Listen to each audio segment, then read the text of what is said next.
2000 पे रुक जाते हो, कभी 2100 पे रुक जाते हो, लाइक नहीं करते हो, इन सब बातों के लिए भी कहना पड़ेगा यार। हैं हम आपके लिए लेटेस्ट प्रश्न, लेटेस्ट जानकारी ये सब लेकर आ रहे हैं। अब आपको इस बात के लिए भी कहेंगे कि भाई लाइक कर दो यार, शेयर कर दो यार, अभी आपका आप क्या वो है जिम्मेवारी, अब इसको लेकर चलो, इस पर आओ। ठीक है, हम ये जानते हैं ये 3460 रुपए है और ये 5% पर 5 साल के लिए है। आपने इसको काटा, ये 2 पर गया, आपने इसको काटा 1 7 है ना, और यहाँ पर 3, तो 173 को 5 से गुना करो, 5 दिया 15, 1 7 35 और 3 38, 5 और 3 8, तो 865 आ गया। 865 मतलब ऑप्शन बी। ऑप्शन बी क्या है? बिल्कुल सही उत्तर है 865 मतलब ऑप्शन बी। ऑप्शन बी क्या है? बिल्कुल सही उत्तर है। ये हमारा बोर्ड मास का प्रश्न है ना, ये हमारा बोर्ड मास का प्रश्न है। बोर्ड मास के प्रश्न को आप यहाँ पर बहुत ध्यान से देखेंगे, बोर्ड मास के प्रश्न को आप यहाँ पर ध्यान से समझेंगे। ठीक है, बोर्ड मास के प्रश्न की जो सबसे अच्छी बात वो क्या है, वो ये है कि यहाँ पर आपको ऑफ और मल्टीप्लाई के रोल को समझना है। ऑफ और मल्टीप्लाई का रोल ये है कि ऑफ डिवाइड से पहले सोल्व होगा और मल्टीप्लाई डिवाइड के बाद सोल्व होगा। इतनी सी बात में ही बहुत चक्कर पड़ जाता है, क्योंकि ऑफ भी एक तरह से मल्टीप्लाई ही है, कुछ ज्यादा अंतर होता नहीं है। बस अंतर ये है कि ऑफ पहले सोल्व होता है डिवाइड के, 4 दिया 12, तो यहाँ पर क्या आएगा 3 डिवाइड 4/25 प्लस में 3/8, 3 गुना में 25/4 प्लस में 3/8, 25 दिया 75/4 प्लस में 3/8, तो 8 तो नीचे आएगा और 150 ये और 3 ये, तो 153/8 हो गया।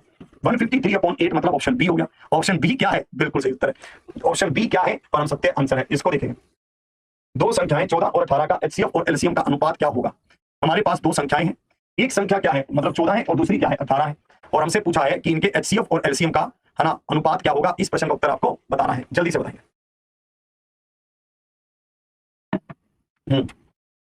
यहां पर क्या है 14 और ये क्या है 18, कितने पर गया 2 पर, 7 और 9, तो ये क्या हुआ 2, ये क्या होगा 2 गुना में 7 गुना में, तो ये होगा 1:63।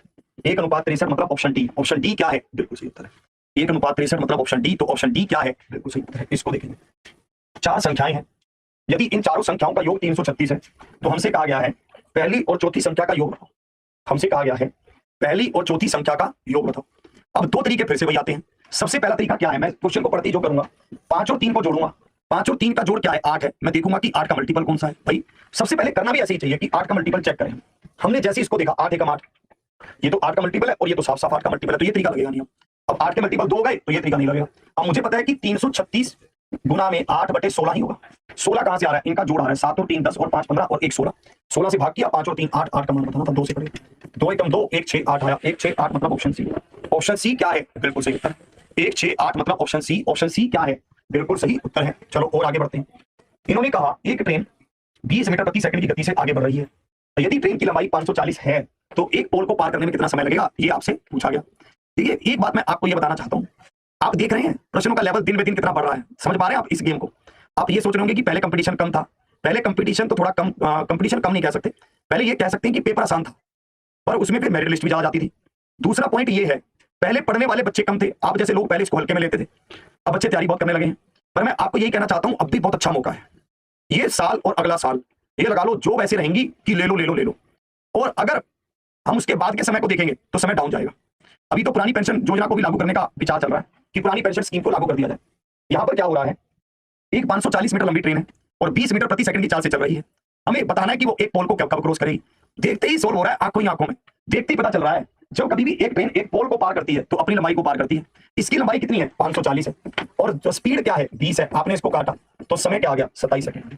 Speed is equal to distance upon time, time is equal to distance upon speed, और तो कुछ ही नहीं, उत्तर आ गया। इस प्रश्न का उत्तर देखेंगे, यदि क्रमशः 25% और 20% की दो क्रमिक छूट दी जाती है तो शुद्ध छूट प्रतिशत क्या होगा, ये हमसे पूछा गया। इसका उत्तर बताएंगे। हाँ, इसका उत्तर हमसे पूछा गया। कोई बात, देखिएगा जब कभी भी हमारे पास सक्सेसिव डिस्काउंट की बात की जाती है, जब कभी भी हमारे पास सक्सेसिव डिस्काउंट की बात की जाती है, लगातार डिस्काउंट की बात की जाती है, तो ये होता है x प्लस में y minus x y upon 100। यही तो होता है, इसको ध्यान भी रखना। सक्सेसिव में आप लगाते हैं x plus x y upon 100, पर अगर कभी सक्सेसिव डिस्काउंट की बात हो तो वहां पर लगता है x plus y minus x y upon 100। ये याद रखना। अब मुझे पता है कि माइनस वाला लगेगा, ये क्या है 25, ये क्या है 20, माइनस 25 गुना में 20/100, तो 25 एकम 25, 25 चौके 100 और 4 5 20, तो ये क्या होगा 45 में से 5 गया 40 होगा। 45 में से 5 गया 40, तो ऑप्शन डी आ गया। तो ऑप्शन डी क्या है? बिल्कुल सही उत्तर है। तो ऑप्शन डी क्या है? परम सत्य है। इसको देखेंगे, इन्होंने कहा कि हमारे पास ये डाटा दिया हुआ है, हमें इस डाटा का मीन बताना है कि मीन क्या होगा, है ना। हमें इस डाटा का माध्य बताना है कि माध्य क्या होगा। मीन मीडियन मोड ये एक चैप्टर है जिसमें आपके 2019 में प्रश्न पूछे गए थे, पर इस बार आपसे इसके प्रश्न पूछे जाने की संभावना कम है, क्योंकि उन्होंने ऐसा कहा है कि यहाँ पर जो सिलेबस है उसमें कहीं भी स्टैटिस्टिक्स मेंशन ही नहीं है, और अब की बार नंबर ऑफ क्वेश्चंस भी कम कर दिए गए हैं, तो चैप्टरों को घटाया भी गया है ना। तो इसको देखेंगे आप, इन्होंने हमसे यहाँ पर मीन पूछा, इन्होंने हमसे यहाँ पर है ना माध्य पूछा। अब माध्य निकालने के दो तरीके हमारे पास हैं, सबसे पहले तो ये क्लियर होना चाहिए कि माध्य होता क्या है। माध्य पूरी तरह से एवरेज की तरह बिहेवियर करता है। माध्य पूरी तरह से एवरेज की तरह बिहेव करता है, मीन एवरेज की तरह बिहेव करता है, औसत की तरह बिहेव करता है। तो आप क्या करेंगे, इन सभी संख्याओं को जोड़ेंगे और जितनी भी ये संख्याएं हैं उससे इसको भाग कर देंगे। 1 2 3 4 5 6 7 8 9 10 10 से भाग कर देंगे। और क्या करेंगे, आप में से ऐसा कितने विद्यार्थियों ने किया है कि सबको जोड़ा और फिर 10 से भाग कर दिया, है ना। आप में से ऐसा कितने लोगों ने किया है, यस लिखेंगे। मुझे उम्मीद है बहुत सारे लोगों ने ऐसा किया होगा, परंतु ऐसा करने की जरूरत नहीं थी। क्यों? क्योंकि मीन जो है वो औसत की तरह बिहेव करता है और औसत ये कहता है कि जब संख्याएं लगातार हों, जब संख्याएं कंसेक्यूटिव हों, लगातार हों, तो पहली और अंतिम संख्या को जोड़ो और 2 से भाग कर दो। तब ये कहता है कि औसत निकालने के लिए पहली और अंतिम संख्या को जोड़ो और 2 से भाग कर दो। बस हमने ऐसा ही किया, पहली और अंतिम को जोड़ा और 2 से भाग कर दिया। उत्तर क्या है? सी है। क्योंकि भाई है तो ये एवरेज ही, है तो ये औसत ही, ये